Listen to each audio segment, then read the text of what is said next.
Live news at 4. The impact of last night's heavy rain can be seen right now in parts of Metro and North Georgia. Yeah, so we want to show you what we are seeing today. Take a look here. This is drone video over Sweetwater Creek in Austell.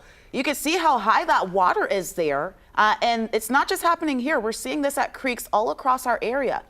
Let's go over to Jackson County. This is a look at video from the Jackson County emergency management officials there. This is Middle Oconee River between Jefferson and Winder. A lot of flooding there, Jonathan. Yeah, and it's not just the flooded creeks. We're also seeing some pretty serious damage to some of the roads. Look at that right there. This is in Polk County.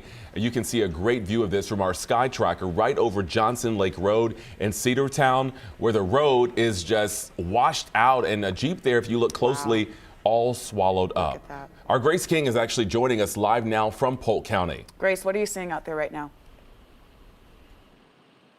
Well, the heavy rains and the rushing water just washed away this portion of Johnson Lake Road in Cedartown. You can see how much damage there is, and it's created problems really throughout the day. The emergency management director confirmed one person accidentally drove into this portion of the creek around 5:20 this morning and called 911 for help, saying he had minor injuries. Thankfully, authorities were able to get them out of their car and to a nearby hospital.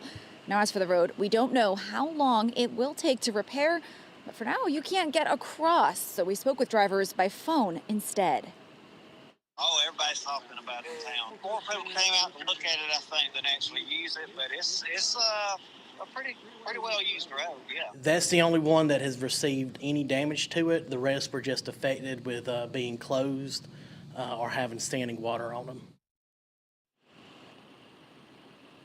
Now, Landon Hendricks, he is the emergency management coordinator here in Polk County. He's asking you to be extra cautious and near any roadways that typically flood. Even just a little bit of water can cause some problems. You might have seen that truck come up behind us. Now it's pulling back because, again, this section is just not passable. Live in Cedartown, Grace King, 11 Alive News. Yeah, a lot of cleanup there, Grace. Thank you so much.